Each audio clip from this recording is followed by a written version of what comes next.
Bab 1191, kamu yakin akan membelinya? Kenapa tidak untuk dijual? Aku ingin membelinya. Apa ada alasan untuk tidak menjualnya? Lavina memaki dengan keras. Jalan kecil ini, jelas-jelas menghalangi mata pencahariannya sendiri demi untuk mendapatkan keuntungan. Bu, jadi begini, ada beberapa masalah dengan struktur internal Villa Emas ini. Demi melindungi kepentingan pelanggan, kami tidak akan menjualnya ke publik. Sandra masih sangat tenang dan menemukan alasan yang bagus. Sayangnya, dia bertemu Lavina. Lavina bersikeras dan memarahi Sandra dengan kesal. Peluang macam apa ini? Jangan membodohiku. Meskipun villa ini akan runtuh, aku tetap akan membelinya hari ini. Aku pelanggan dan aku adalah raja. Kamu itu siapa? Kamu hanyalah budak yang melayaniku.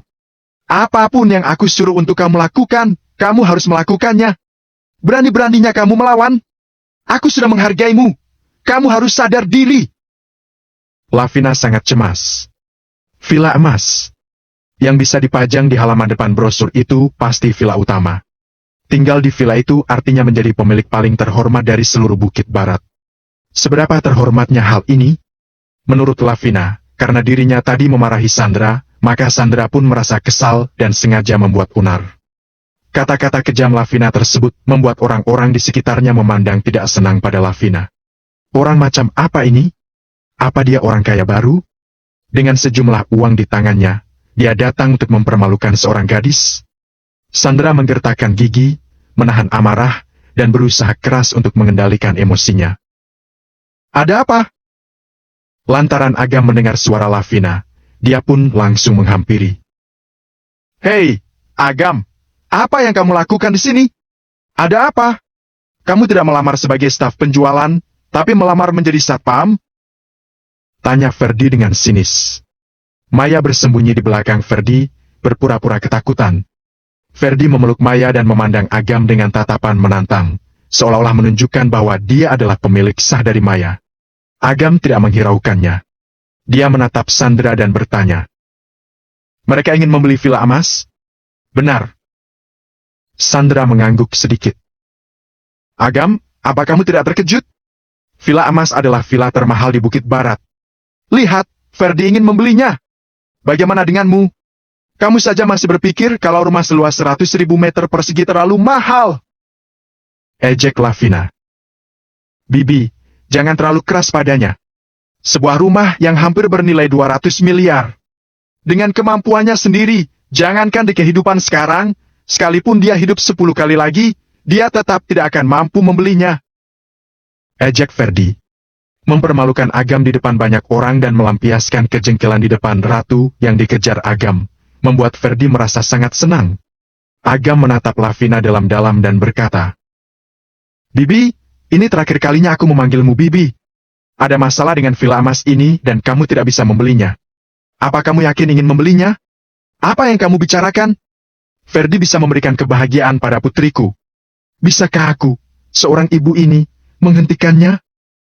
Lavina sama sekali tidak percaya. Dia mengira Agam sengaja berkata seperti itu karena tidak ingin mereka tinggal di rumah mewah. Kamu juga jangan sedih. Apa menurutmu ada masalah dengan villa emas? Ya, memang ada masalah. Masalah terbesarnya adalah kamu miskin dan tidak mampu.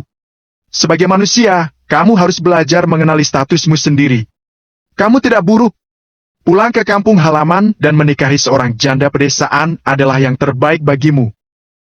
Lavina berbicara dengan nada merendahkan, seolah-olah dia sudah menjadi pemilik villa emas tersebut. Sandra mengerutkan kening saat mendengar hal ini. Sudah cukup bagi ketiga orang ini untuk menggertaknya, tetapi mereka benar-benar mempermalukan pemimpin yang bahkan dihormati oleh bosnya. Saat Sandra hendak menyanggahnya, Agam langsung berkata, Berikan dia kontrak. Sudah mengingatkan adalah kebaikan yang paling besar. Karena Lavina tidak mau mendengar, maka biarkan saja dia. Bagian dalam villa emas penuh dengan roh jahat. Semua itu mungkin tidak akan terlihat dalam waktu singkat. Namun, dalam 10 hari hingga setengah bulan, setiap orang yang tinggal di dalamnya akan mengalami bencana. Maya sendiri memiliki dosa karmanya sendiri, sehingga bencana ini akan datang lebih cepat dan lebih tragis. Baik, pemimpin. Sandra mengangguk. Lavina hendak mengejek Agam. Namun, ketika dia mendengar apa yang dikatakan Sandra, Lavina pun bertanya dengan heran. Kamu memanggilnya apa tadi? Pemimpin. Meskipun saya tidak tahu siapa pemimpinnya, dia adalah pemimpin dari Bukit Barat kami. Kata Sandra dengan serius. Haha, lucu juga. Aku kenal Agam ini. Dia pria miskin dan sebentar lagi akan jadi gelandangan. Apa dia pemimpinmu? Bu, tolong berhentilah main-main. Pria ini benar-benar pemimpin Bukit Barat. Anda adalah pelanggan. Anda boleh bersikap tidak sopan, tapi jangan menghina. Kalau tidak, saya berhak mengusir Anda pergi. Sandra yang sudah menahan amarahnya akhirnya tidak tahan lagi. Agam, kamu sudah cukup banyak drama hari ini. Ferdi menatap Agam dengan tatapan mengejek dan berkata, sebelumnya kamu anggota staf penjualan dan sekarang kamu menjadi pemimpinnya. Oh benar, kamu juga bilang kalau kamu adalah pemimpin Bukit Barat. Cih, sepertinya kamu sudah mengalami syok dan otakmu rusak.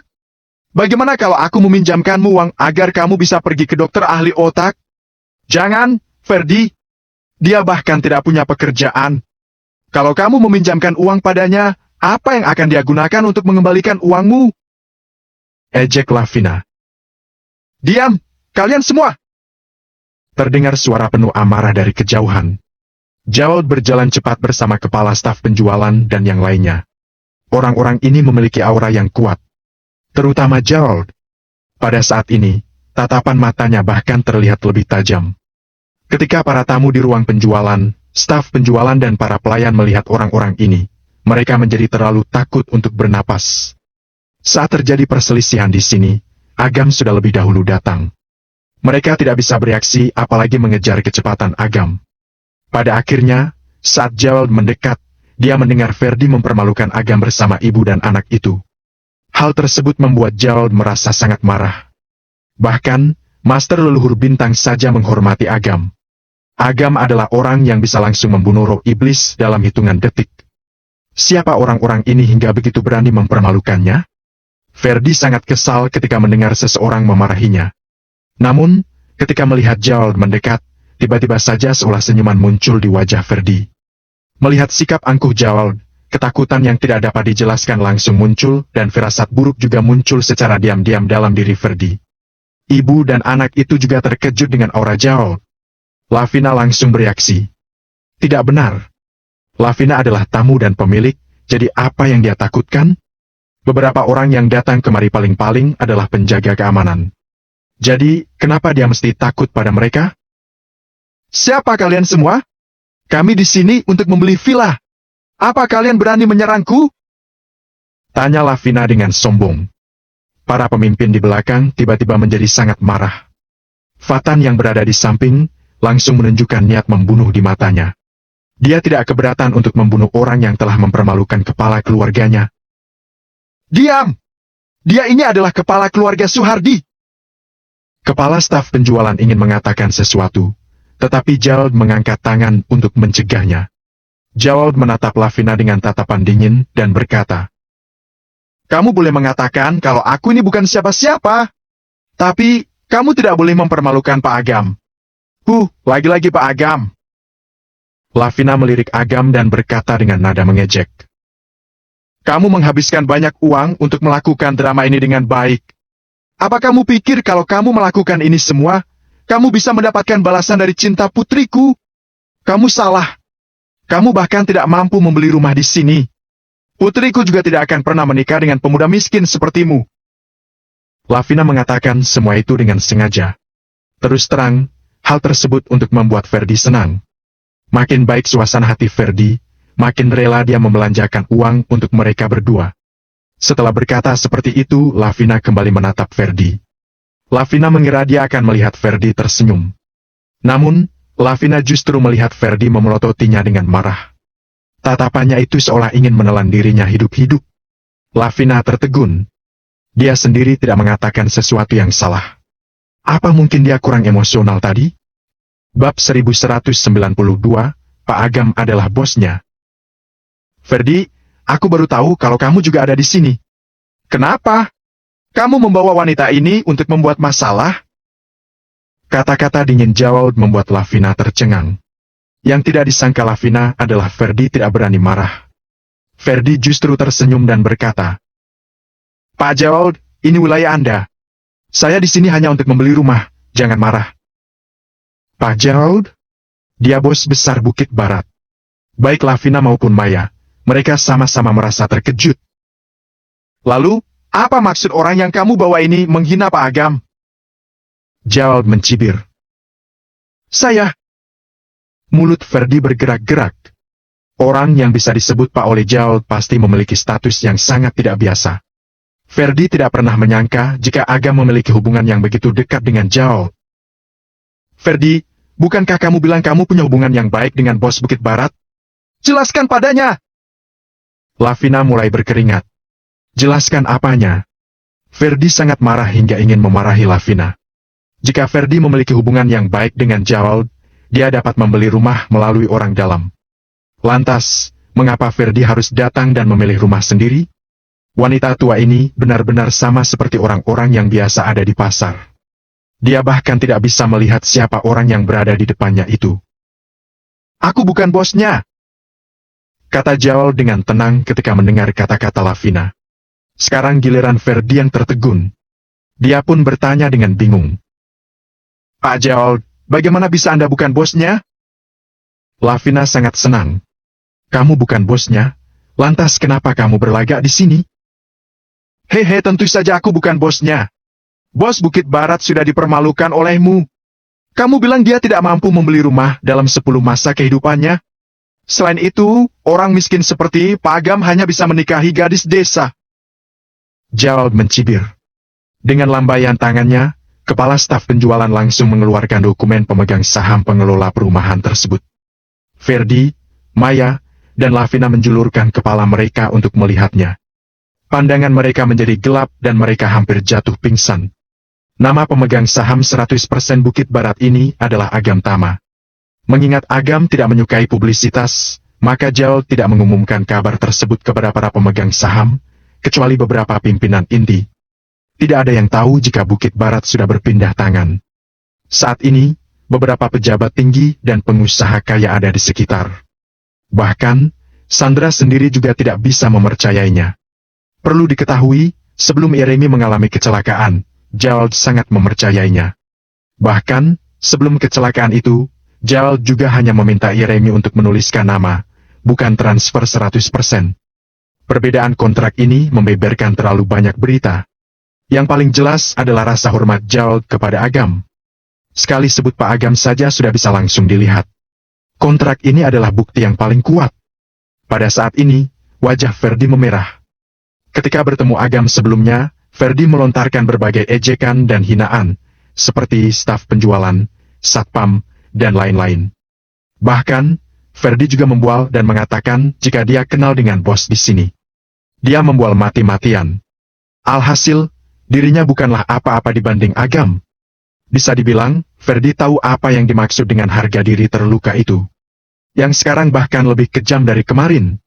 Untungnya, kemarin Ferdi hanya berhubungan dengan beberapa asisten toko yang tidak dikenalnya. Namun, sekarang, banyak pejabat dan pengusaha kaya di ibu kota kekaisaran yang datang untuk membeli rumah. Banyak kenalan Ferdi yang bercampur di antara mereka. Saat berita ini tersebar, Ferdi sendiri pasti akan menjadi lelucon. Lavina dan Maya bahkan lebih tercengang lagi. Menghadapi segala macam tatapan penuh penghinaan dari segala penjuru, wajah ibu dan anak itu memerah karena malu. Mereka tidak pernah begitu dipermalukan dalam hidup mereka. Sebelumnya, mereka memfitnah dan mempermalukan Agam sebagai orang miskin, mengatakan bahwa Agam tidak mampu membeli rumah selama hidupnya. Namun, dalam sekejap mata, Agam langsung menjadi orang yang tidak akan pernah mampu mereka dekati. Lihat saja harga per unit dan popularitas Bukit Barat. Ibu dan anak itu tidak bodoh. Jumlah penjualan hari ini di luar imajinasi mereka. Yang lebih konyol lagi, mereka terus mempermalukan Agam soal membeli rumah. Memang benar, Agam tidak membeli rumah. Itu karena seluruh perumahan Bukit Barat adalah miliknya. Tentu saja, dia tidak perlu membeli rumah. Gam, seharusnya kamu mengatakannya lebih awal. Bibi jadi jahat dan salah paham padamu. Tiba-tiba saja Lavina berkata dengan ramah. Agam begitu kaya, dia pasti tidak akan melepaskan menantu kaya ini. Meski kesannya buruk, apapun yang terjadi, Agam sudah 3 atau 4 tahun menjalin cinta dengan putrinya. Ada sedikit landasan hubungan. Oleh karena itu, pasti Agam tidak akan bersikap kejam dan memutuskan hubungan mereka begitu saja. Lavina berpikiran naif. Bibi tidak salah paham denganku dan aku juga tidak salah paham dengan Bibi. Lupakan saja masalah ini. Maksud Agam jelas, dia sudah melakukan apa yang seharusnya dia lakukan. Tidak ada lagi keterlibatan emosional. Hei, jangan terlalu keras kepala, nak. Bukankah wajar kalau ada sedikit kesalahpahaman? Lavina benar-benar tidak tahu malu. Sekarang, hati Lavina penuh penyesalan dan matanya sudah dibutakan oleh uang. Bu Lavina, Nona Maya, kalian jadi beli vilanya atau tidak? Tanya Agam dengan acuh tak acuh. Gam, jangan terlalu acuh tak acuh. Dulu waktu sekolah, aku sering membawakanmu makanan. Kalau tidak jadi beli, silakan pergi. Kalian antar para tamu. Agam menyela dengan nada dingin.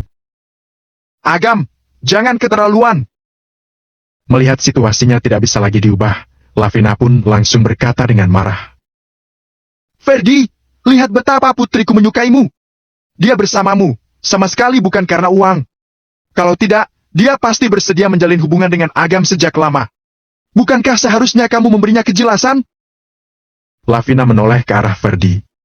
Bagaimanapun, hubungan mereka dengan Agam sudah hampir saja putus. Yang dilakukan Lavina adalah melakukannya tepat waktu agar tidak mendapatkan kerugian. Ferdi juga kehilangan kesabaran. Meskipun Agam adalah bos Bukit Barat, yang sangat mengejutkannya, Ferdi juga anggota keluarga Haryanti. Sekalipun dia berselisih dengan Jaol tidak akan melakukan apapun padanya. Oleh karena itu, Ferdi mengabaikan hal tersebut. Kemudian, dia meletakkan kartu ATM di atas meja dan berkata, "Jasa kartu ini. Aku akan membeli vilanya." Melihat tatapan mata Agam, Sandra langsung menyiapkan kontrak dan membawa mesin EDC. Setelah menandatangani kontrak dan menggesek kartu, Ferdi merasa bahwa dia telah menyelamatkan harga dirinya. Saat ini, dia mendengar pemberitahuan di ponsel Agam. Anda telah menerima 194 miliar. Pak Ferdi, selamat sudah menjadi pemilik villa kami. Agam tertawa menggoda. Setelah membeli sesuatu, biasanya bos mengucapkan kata-kata yang sopan. Namun, ketika Ferdi mendengar hal tersebut, dia menjadi sangat marah. Ferdi membeli rumah di sini karena marah. Dia ingin memamerkan kekuatan finansialnya. Namun, pada akhirnya dia justru memberi uang pada Agam. Menghadapi tatapan penuh ejekan di sekelilingnya, Ferdi pun merasa seperti badut. Dia tidak bisa tinggal lebih lama lagi dan pergi dengan putus asa. Lavina dan Maya juga merasa malu. Namun, Lavina dan Maya lebih bersemangat. Nama mereka juga tercantum dalam kontrak. Mulai sekarang, mereka pemilik villa di ibu kota Kekaisaran. Seperti yang diketahui, mereka sudah berada di ambang bahaya.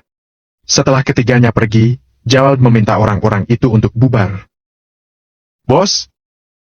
Sandra berlari mendekat, menundukkan kepalanya, dan ragu-ragu untuk berbicara. Terima kasih. Agam menjual sebuah villa untuknya. Komisi yang didapat Sandra adalah 1% untuk sebuah rumah yang seharga hampir 200 miliar. Oleh karena itu, Sandra langsung mendapat komisi hampir 2 miliar. Begitu banyak uang akan mengubah jalan hidupnya sepenuhnya. Agam tidak peduli. Dia memikirkan sesuatu, kemudian berkata kepada Gerald, "Bantu aku menyiapkan ruangan yang tenang." Agam kembali menatap Sandra dan berkata, "Datanglah nanti kemari." Sandra merasa bingung di dalam hati. Apakah Agam mencoba untuk mengambil keuntungan darinya? Benar juga. Bagaimana Agam bisa memberi komisi hampir 2 miliar secara cuma-cuma? Sandra pasti harus mengganti semuanya. Baik. Jawal tanpa sadar juga memikirkan hal tersebut. Namun, kemudian dia diam-diam menyangkalnya. Jawal tahu betul karakter Agam. Dengan identitas serta kekuatannya, gadis mana yang tidak bisa dia dapatkan?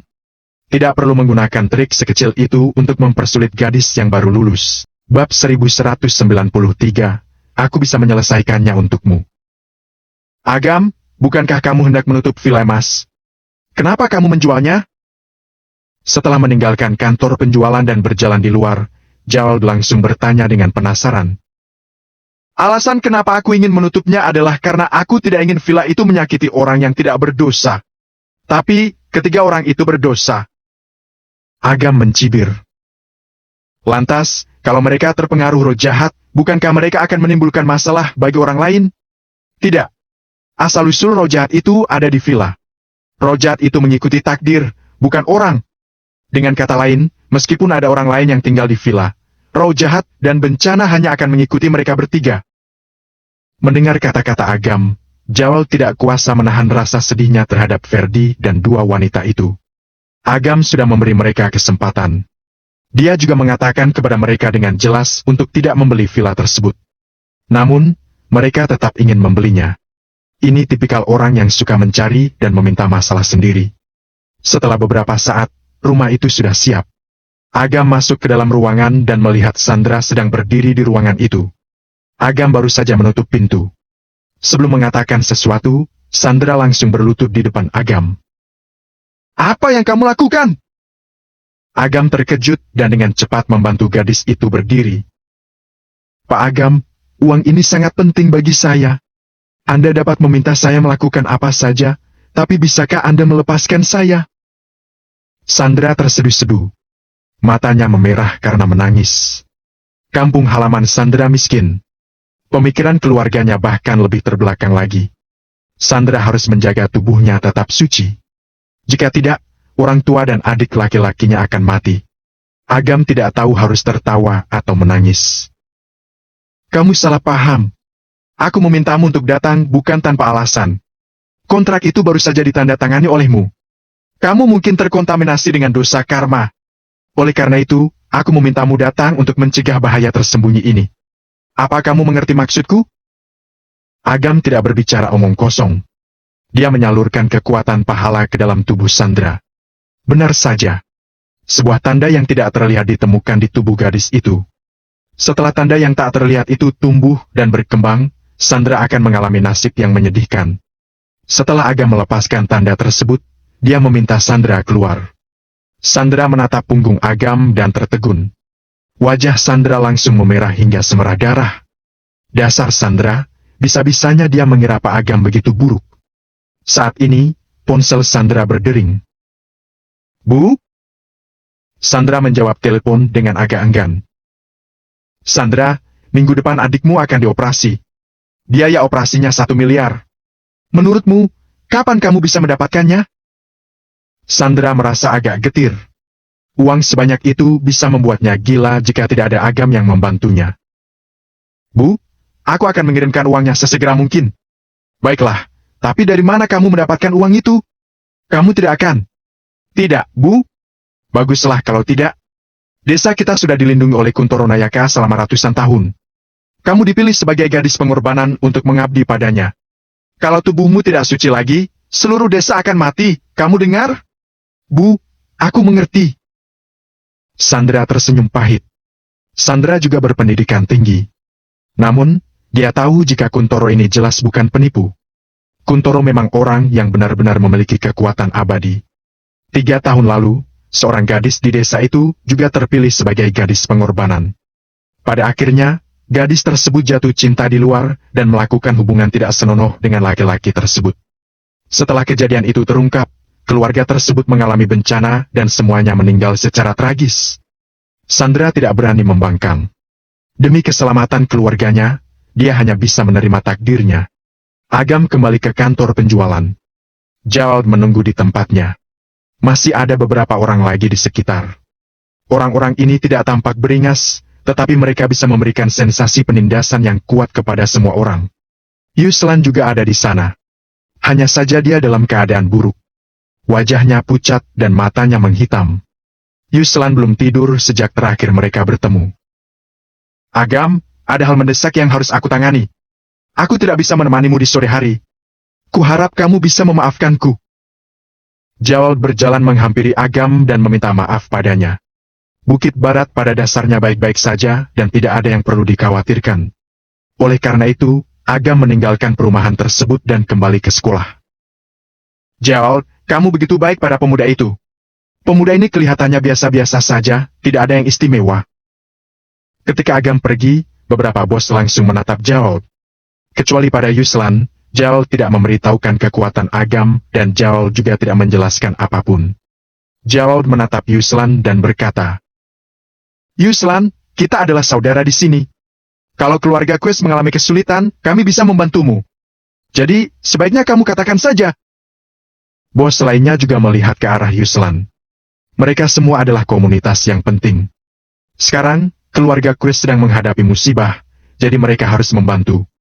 Ini juga tujuan dari pertemuan mereka di tempat ini. Terima kasih banyak. Yuslan menarik napas dalam-dalam. Kemudian, dia tersenyum dan berkata, "Tapi, aku meminta kalian datang hari ini bukan untuk membantuku menghadapi keluarga Winarno, melainkan untuk memberitahu kalian tentang pemakaman." Mendengar hal tersebut, wajah semua orang langsung berubah. "Segawat itu?" Yuslan mengangguk dengan lemah. "Tidak nyaman untuk berbicara secara mendetail di sini. Oleh karena itu, aku sudah menyiapkan tempat. Ayo, masuk dan bicara." Jaol melihat sekeliling dan menyuruh Fatan menunjukkan jalan. Agam kembali ke sekolah. Kebetulan dia bertemu Zain dan Gordon yang sedang bermain basket di lapangan basket. Agam tidak bisa menahan diri untuk tidak ikut bermain. Ketika Gordon melakukan lemparan, Agam menghentikan bola basket itu sambil melompat dan berhasil memegang bola basket tersebut di tangannya. "Sialan!" Gordon membuka mulutnya untuk memaki saat melihat tembakannya yang keren itu terhenti. Namun, saat melihat Agam mendribel bola basket itu, Gordon pun langsung tercengang. "Hei, Agam, kamu curang!" Zain mengejarnya. Agam mendribel bola basket tersebut, melirik lapangan basket dan bertanya, "Di mana, amigo? Bukankah dia sering bermain basket dengan kalian?" Dia sedang menjawab telepon. Begitu Zain selesai berbicara, Amigo menghampiri mereka dengan lesu. "Kabar buruk lagi?" Tanya Zain sambil mengerutkan keningnya. Meski tidak memiliki hubungan yang baik dengan ayahnya, setelah Amigo menjawab telepon malam itu dan pergi keluar, Amigo secara khusus bertanya kepada Jaol mengenai keluarga Quest. Mungkin Jaol mengetahui sesuatu tentang itu. "Bukan." Amigo memaksakan diri untuk tersenyum. Sebuah bola basket memantul dan tanpa sadar Amigo menangkapnya. "Kelas Pak Sucipto ada kuis besok, kamu bisa ikut?" Tanya Agam sambil menyalakan rokok. "Akhir-akhir ini, keluarga Tuan Amigo sedang menghadapi masalah. Kenapa masih diadakan kuis?" Tanya Zain dengan kesal. "Meski ada masalah besar, hidup harus terus berjalan. Amigo, ikuti saja kuisnya. Aku akan mengurus semua masalah untukmu." Kata Agam sambil tersenyum tipis. Agam sudah 2 kali bertemu dengan Yuslan. Agam sudah menduga jika keluarga Quest sedang menghadapi masalah besar. Gordon dan Zain mengerucutkan bibir mereka. "Kamu itu tahu apa? Apa kamu bisa menyelesaikannya? Kamu tidak bisa menjangkau level ini." Bukannya mereka meremehkan Agam, tetapi masalah tersebut menyangkut kepentingan klan besar, yang tidak bisa diselesaikan oleh seorang dosen. "Tidak perlu."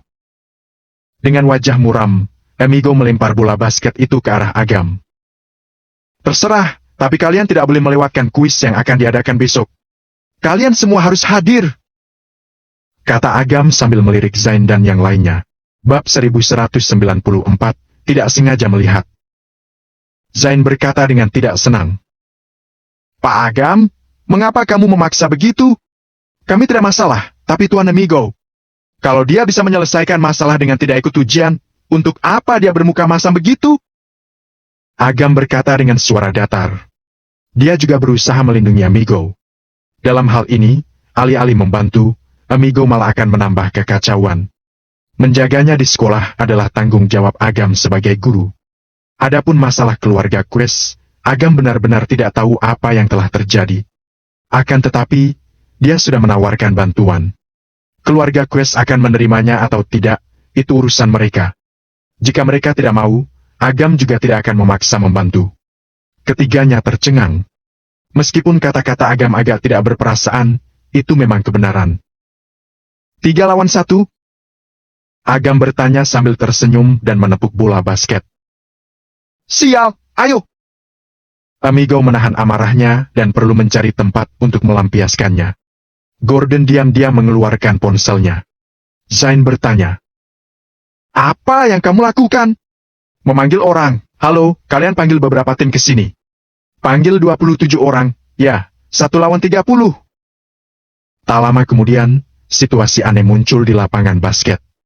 30 orang mengepung Agam dan merebut bola. Orang-orang bahkan tidak bisa berdiri di lapangan basket. Pada awalnya, Zain tidak sudi bermain 1 lawan banyak. Namun, setelah Agam 3 kali melakukan hunjaman, dia menurut membiarkan 27 orang bermain di luar lapangan ikut bermain.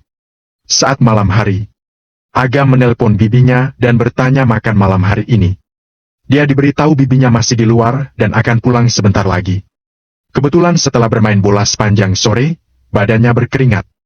Dia pun kembali ke asrama untuk mandi dulu. Suasana hati Zina sangat buruk. Benar-benar sangat buruk. Setelah kakek Gavin masuk rumah sakit, semua keluarga datang. Begitu Della dan yang lainnya tiba, mereka menyalahkan sepenuhnya kecelakaan kakek Gavin kepadanya. Mereka bilang keluarga Neil merawat kakek Gavin, tetapi dia malah hidup senang sendirian di kota Hafla, atau hal-hal semacam itu. Justru karena kurangnya orang, kakek Gavin bisa diam-diam keluar dan menyebabkan tragedi itu. Mendengar ucapan ini, kemarahan Zina hampir meledak. Sebelum ini, dia bahkan tidak tahu kakek Gavin sakit parah. Dia juga bertanya kepada Della tentang kesehatan kakek Gavin beberapa waktu lalu. Della mengatakan kakek Gavin sehat, Zina tidak perlu khawatir tentang hal ini. Zina tidak terlalu memikirkannya karena mereka bersaudara. Namun, ternyata Della mengkhianatinya, benar-benar memuakan. Dia sudah tahu apa yang direncanakan Della. Della sengaja menyembunyikan fakta kakeknya sakit parah agar dia dikucilkan. Kemudian, dirinya akan berpura-pura berbakti agar bisa terlihat oleh kakek Gavin sebelum kakek Gavin meninggal. Dia pun akan memenangkan dukungan dari bawahan lama kakek Gavin. Mengenai hal ini, Zina sangat marah. Dia tidak peduli dengan kekuasaan, tetapi dia sangat muak dengan Della yang menggunakan kakeknya. Karena ini, dia mengungkap rencana Della di depan umum dan bertengkar di rumah sakit. Akhirnya, Vero yang berhasil membujuk Zina. Khawatir Zina akan bertengkar dengan Della lagi, Vero meminta Zina kembali ke asrama sekolah untuk menenangkan diri semalam.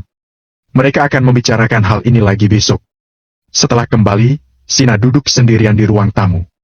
Makin dia memikirkannya, dia makin marah. Jadi, dia pergi mandi untuk menenangkan diri. Siapapun memiliki cara sendiri untuk melepas stres. Cara Zina melepas stres adalah dengan mandi. Dia memiliki bak mandi pijat berukuran besar di ibu kota kekaisaran. Selain selesai bekerja, hal yang paling membahagiakannya setiap hari adalah pulang dan mandi. Kondisi di sini jelas tidak sebanding dengan di ibu kota kekaisaran, tetapi ini tidak bisa memukul mundur Zina. Dia sudah membeli bak mandi tiup dewasa di toko online. Setelah mengisinya dengan air hangat, Zina melepas pakaiannya dan berbaring dengan rileks di bak mandi untuk menikmatinya. Kaki ramping putihnya disandarkan di tepi bak mandi. Tubuh mulus yang indah di bawah air bergoyang seiring gelombang air. Setelah beberapa saat, melihat sudah larut, dia menelpon Vero dan berkata, "Vero, kapan kamu akan pulang? Sebentar lagi, ada apa? Aku merindukanmu. Aku sudah mandi sampai wangi, nih. Maukah kamu menikmatiku malam ini?" Vero tertawa pasrah. Zina sangat terkenal di kota Hafla. Dia bahkan dikenal sebagai bidadari yang tidak bisa dinodai. Namun, siapa sangka ratu perdagangan bertangan besi dan galak ini masih memiliki sisi gadis kecil yang mesum. Namun, Vero juga sudah terbiasa. Tiba-tiba, dia menyadari ada sesuatu yang salah. Agam akan pulang. Zina sedang mandi. "Kamu sedang mandi?" tanya Vero. "Ya. Aku membeli bak mandi tiup dan sedang berendam di dalamnya. Apa kamu ingin aku menunggumu ikut berendam?" "Jangan, cepat mandinya." "Hei, Vero, kamu juga belum pulang? Kenapa aku harus mandi cepat?" "Sudah, ya, aku akan menunggumu." Zina tersenyum dan menutup telepon. Dia sering menggoda Vero seperti ini. Melihat waktu sudah cukup, dia keluar dari bak mandi. Masih ada air yang menempel di tubuhnya yang seksi dan indah. Dia melihat dirinya di cermin dan mengusap dadanya. Saat itu juga, Agam kembali ke asrama dengan badan berkeringat. Dia sama sekali tidak menyadari ada orang di kamar mandi. Lagi pula, bibinya masih di luar. Bagaimana bisa ada orang di asrama? Begitu dia membuka pintu, dia melihat gambar indah yang membuat darahnya mendidih dan bergejolak. Seorang wanita dengan badan yang sangat molek dan penampilan cantik mengusap dadanya di depan cermin. Dia mengeluh. Aku benar-benar tidak boleh marah hari ini. Perutku sampai sakit. Udara panas yang mengepul di kamar mandi dan aroma khas wanita menerpa wajahnya. Agam tertegun di tempat. Apakah dia masuk ke tempat yang salah? Saat Agam membuka pintu, angin yang dingin mengalir masuk. Zina mengira Vero yang datang dan refleks berbalik. Dia melihat Agam dan terpaku di tempat. Agam juga melihat bagian depan tubuh Zina. Dia melihat segalanya dan ekspresinya terpaku. Suasananya kaku dan tampak mesra, kemudian secara bertahap menjadi penuh niat membunuh. Bam! Vero buru-buru berlari masuk. Ketika dia membuka pintu dan melihat situasi ini, dia tidak tahan memegang dahinya. Mampus! Bibi, apa kamu baru saja mandi? Kok berkabut sekali? Agam memiliki keinginan yang kuat untuk bertahan hidup. Dia berpura-pura tidak melihatnya dan berbalik keluar. Detik berikutnya, pantatnya ditendang keras. Dia terbang sejauh 2 hingga 3 meter dan jatuh ke sofa. Kemudian, pintu ditutup dengan keras. Bibi, wanita itu adalah temanmu? Kapan dia datang? Agam bertanya dengan senyum pahit. Kenapa kamu tidak menjawab teleponku? Ponselku kehabisan baterai. Vero memutar matanya pada Agam dan berkata dengan suara kecil. Jangan katakan apa-apa nanti. Akui saja kesalahanmu. Apa kamu mendengarku? Vero tetap sangat protektif. Setelah memberi perintah, dia buru-buru pergi ke kamar mandi untuk menjelaskan. Setelah belasan menit, Vero dan Zina keluar bersama-sama. Kedua wanita itu termasuk yang terbaik dari yang terbaik, baik dari bentuk badan, penampilan, dan pembawaan mereka. Agam sendiri tidak punya waktu untuk menikmatinya. Dia menundukkan kepala dan berdiam dengan menurut di atas sofa. Dia menunggu ledakan kemarahan datang.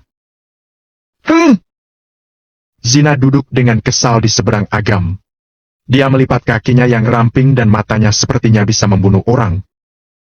Angkat kepalamu dan lihat aku, kata Zina dengan nada dingin. Oh. Ketika Agam mengangkat kepalanya dan melihat Zina, dia jadi tertegun. Ternyata dia. Sial, tadi pakai baju jadi tidak mengenalinya. Sebelumnya, Zina juga malu sampai pikirannya pusing dan tidak mengenali Agam. Setelah melihat lebih lama, dia juga mengenali Agam.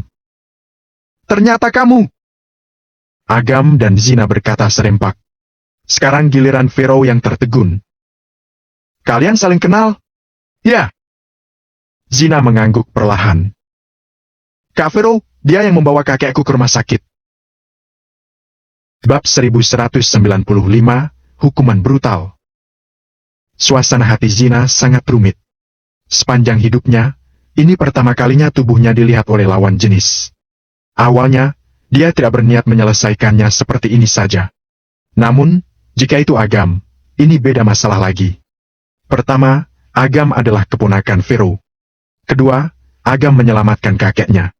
Meskipun awalnya dia juga mencurigai niat Agam, karena dia adalah keponakan Vero, Zina tidak perlu meragukannya lagi. Lagi pula, orang ini tidak kekurangan uang sama sekali, jadi tidak perlu sengaja melakukan ini juga. Vero tiba-tiba mengerti, lalu menatap Agam dengan penuh arti dan berkata, kamu melakukan hal semacam ini dan tidak memberitahuku. Nanti kamu harus dihukum melakukan pekerjaan rumah. Kak Vero, kamu benar-benar melindunginya. Menghukumnya melakukan pekerjaan rumah? Ini juga bisa disebut hukuman. Zina berkata kesal. Vero tersenyum canggung. Dia sendiri juga tidak bisa memikirkan cara lain untuk menghukum Agam. Kalau terlalu berat, dia tidak tega dan merasa sakit hati. Zina, sebenarnya kamu pernah bertemu dengan Agam sebelumnya. Apa kamu ingat aku pernah memintamu untuk membantunya membereskan keluarga Viander di Provinsi S? Vero mengubah topik pada waktu yang tepat. Agam tersadar dan menatap Zina dengan terkejut. Dia ingat ketika dia berkelahi dengan keluarga Viander, saat dia akan menghancurkan kekuatan sekuler keluarga Viander, Zina malah menyerangnya dan hampir membunuhnya. Tidak heran dia begitu kuat. Ternyata dia adalah anggota keluarga prajurit Dewa Gavin. Zina sangat terkejut, lalu menatap Agam dengan penuh arti. Lalu, Dia berkata kepada Vero. Aku ingat, bukankah waktu itu kamu menyukai orang ini? Kenapa dia tiba-tiba menjadi keponakanmu? Pergi sana! Jangan bicara omong kosong! Rona merah muncul di pipi Vero. Sebelum mengetahui Agam adalah putra yang ditinggalkan oleh kakaknya, dia memang memiliki sedikit perasaan kepada Agam. Bagaimanapun, Agam masih muda, kuat, dan berani. Ditambah lagi, dia entah kenapa merasa dekat dengannya. Melihat Vero yang malu, Zina tertawa dan dadanya bergoyang. Dia segera merasa ada yang salah dan menyadari dia lupa memakai pakaian dalamnya. Dia buru-buru menutupi dadanya dan berlari kembali ke kamar tidur. Agam, namanya Zina Nil. Kakek tua yang kamu kirim ke rumah sakit adalah Gavin Nil, mantan raja di perbatasan selatan wilayah utara. Dia juga dikenal sebagai sosok legendaris setara prajurit dewa. Vero menggunakan kesempatan untuk menjelaskan kepada Agam. Aku juga sudah menduganya. Agam mengangguk dan berkata dengan serius. Bibi, apa ada perselisihan internal dalam keluarga Nil? Mengapa kamu bertanya tentang ini? Vero agak terkejut dan berkata. Dibandingkan dengan keluarga Haryanti, keluarga Nil relatif lebih baik. Ini karena tradisi keluarganya sangat ketat selama beberapa generasi. Tidak ada orang yang terlalu absurd di dalam dan di luar keluarga. Tapi, kalau kamu berbicara tentang perselisihan, pasti ada juga. Keluarga Zina dan keluarga paman tertuanya saling bersaing, sama-sama memperebutkan posisi calon pemimpin keluarga Nil. Apa putri paman itu bernama Delenil? Benar.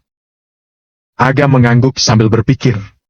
Dia mungkin sudah bisa menebak mengapa Dela mempersulitnya berkali-kali. Kenapa kamu bertanya? Zina mengganti pakaiannya dan berjalan keluar. Dia duduk di hadapan Agam lagi dan mengerutkan kening. Ketika aku mengganti pakaianku barusan, aku berpikir dengan hati-hati. Apa yang kamu katakan di rumah sakit benar? Tentu saja. Agam mengerutkan kening. Apa kalian sudah memberi prajurit Dewa Gavin makan? Belum, tapi kata-katamu mungkin tidak dapat dipercaya. Zina sangat terus terang dan berkata dengan suara kecil. Setelah kamu pergi, Warman memeriksa luka kakekku dan berpikir kakek bisa makan sedikit besok. Dia sangat terkenal. Kata-katanya lebih bisa dipercaya daripada kamu. Zina, meskipun aku tidak ada di tempat kejadian saat itu, kamu bisa mempercayai kata-kata Agam. Kata Vero dengan serius. Zina terkejut. Dia sangat mempercayai Vero, tetapi menyuruhnya percaya seorang pemuda berusia 20-an. Orang-orang biasanya pasti cenderung percaya Warman. Warman?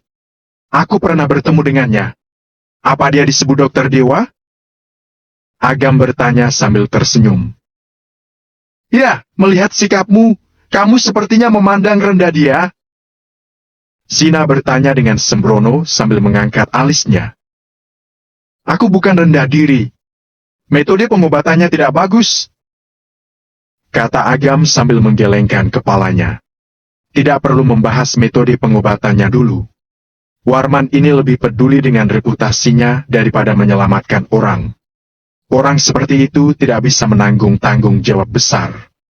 Mempercayakan hidup prajurit Dewa Gavin kepadanya tidak diragukan lagi sama saja membunuhnya. Zina menatap Agam selama beberapa detik dan bertanya. Kalau kamu mengatakan dia tidak hebat, bagaimana denganmu? Dengan kata lain, di mana keunggulanmu dibandingkan dengan Warman? Dia dan aku? Agam berpikir sejenak. Lalu, dia menatap Zina sambil tersenyum dan berkata, ini seperti langit dan bumi. Zina terpaku. Dia tidak menyangka Agam akan menjawab seperti ini. Ini bukan sombong lagi, tetapi sangat angkuh. Kamu benar-benar percaya diri. Kata Zina. Ini bukan kepercayaan diri. Tapi, dibandingkan orang-orang seperti dia, siapapun yang punya etika kedokteran pasti lebih baik darinya. Agam merentangkan tangannya dan berkata, tidak perlu membahas metode pengobatannya dulu. Setidaknya aku benar-benar ingin menyelamatkan orang, sedangkan dia akan mempertimbangkan kepentingan. Kata-katamu benar. Zina mengangguk sambil berpikir. Dia menatap Agam dan bertanya, apa kamu punya cara untuk menyembuhkan kakekku? Lebih mudah meredakan gejalanya daripada menyembuhkannya, kata Agam jujur. Jadi, kamu juga tidak bisa? Zina bertanya dengan sedikit kecewa. Agam mengangguk perlahan dan berkata, dibandingkan dengan ini, aku lebih khawatir orang lain dari keluarga Nil yang diam-diam membuat masalah. Lagi pula, tidak semua orang ingin prajurit Dewa Gavin sembuh. Zina terkejut. Agam bisa menyadari hal ini, benar-benar di luar dugaannya. Seharusnya tidak ada orang yang berani terang-terangan melakukan apapun pada kakek, tapi kamu benar. Sulit untuk berjaga dari musuh dalam keluarga. Zina tanpa sadar mengiyakan. Kemudian, dia merasa ada yang salah. Hampir saja tertipu olehmu. Zina memelototi Agam dengan tatapan dingin dan berkata, kamu baru saja melihat tubuhku. Apa yang akan kamu lakukan sebagai hukumannya? Ekspresi Agam terpaku dan dia menatap bibinya untuk meminta bantuan. Pharaoh tidak punya pilihan selain melemparkan pandangan berdoalah yang terbaik pada Agam. Agam melihat sikap Zina yang tegas, seolah-olah dia adalah seorang ratu dari sebuah kuil suci. Zina menyandarkan punggungnya ke sofa, memeluk lengannya, dan melipat kakinya yang ramping. Matanya mengungkapkan sedikit hawa dingin dan keseriusan. Bagaimana kalau aku menyerahkan jiwa dan ragaku? Agam berpikir untuk waktu yang lama dan berkata dengan lemah. Pharaoh tidak tahu harus bereaksi apa. Ekspresi serius Zina tiba-tiba runtuh. Dia tersenyum, lalu memelototi Agam dan berkata, mimpi kamu. Ini hukuman atau hadiah untukmu? Kalau begitu, tidak ada lagi. Aku tidak punya apapun selain tubuh ini. Terserah kamu melakukan apapun. Agam berkata seolah tidak takut apa-apa. Kak Pharaoh, kamu harus mendisiplinkan keponakanmu ini dengan baik. Dia benar-benar bisa membuat orang mati kesal. Melihat sikap nakal Agam, Zina kesal setengah mati. Sudah, kalian jangan ribut lagi. Agam, kamu bisa tinggal di kamarku malam ini. Aku akan mengatur kamar asrama untukmu besok. Kata Pharaoh. Tidak, aku harus menghukumnya. Zina tidak mau terima. Dia tidak pernah mengalami kerugian sebesar ini. Kebetulan sekali, aku baru berganti pakaian kotor. Pergi cuci untukku. Perintah Zina kepada Agam dengan tegas. Semua pria-pria yang berhubungan dengannya biasanya lebih menghargai diri sendiri. Mencuci pakaian pribadi wanita sama saja menginjak-injak harga diri pria. Mungkin sedikit berlebihan. Namun, jika dibandingkan dengan dilihat telanjang, sulit untuk meredakan kebenciannya bila dia tidak melakukan ini. Agam tidak bisa berkata-kata. Wanita ini terlalu kuat. Jika Agam seorang pria biasa, mungkin dia akan sangat bahagia. Namun, Agam tidak memiliki perasaan tentang masalah ini. Padahal Zina ini sangat cantik seperti bidadari. Hanya saja, sekarang Citra berada dalam kultivasi pengasingan di pusara kebajikan. Agam selalu memikirkannya. Bagaimana dia bisa berselingkuh dengan wanita lain dan mencuci pakaian pribadinya? Setelah berdiskusi lagi, akhirnya hukuman diganti menjadi mencuci dengan mesin cuci. Barulah Zina menerima. Mereka pun tidur. Setelah bangun keesokan harinya, Pharaoh dan Zina pergi ke rumah sakit. Agam melihat pakaian dalam kartun yang tergantung di balkon. Setelah berpikir, dia merasa lebih baik pindah. Dulu, tidak masalah tinggal dengan bibinya. Sekarang ditambah Zina. Tinggal dengan dua wanita akan mudah menimbulkan kesalahpahaman seperti kemarin. Agam selesai makan sarapan. Agam berjalan-jalan di sekitar sekolah. Mata kuliah ketiga dan keempat di pagi hari adalah kelas Pak Sucipto. Agam menunggu lebih dulu di ruang kelas amfiteater. Tidak lama kemudian, Yovie, Gwanda, dan beberapa anak perempuan lainnya datang lebih dulu. Setelah itu adalah Kara dan teman-temannya. Ketika kelas akan dimulai, Zain dan Gordon datang ke kelas dengan santai. Pak Sucipto datang ke kelas dengan sebuah buku di tangannya. Dia melihat hampir semua para mahasiswa kelas 3142 sudah tiba. Dia memegang kacamata mata tuanya dan diam-diam mengacungkan jempol pada Agam. Namun, ekspresi Agam agak masam. Pada saat bel berbunyi, masih ada 2 orang yang tidak datang.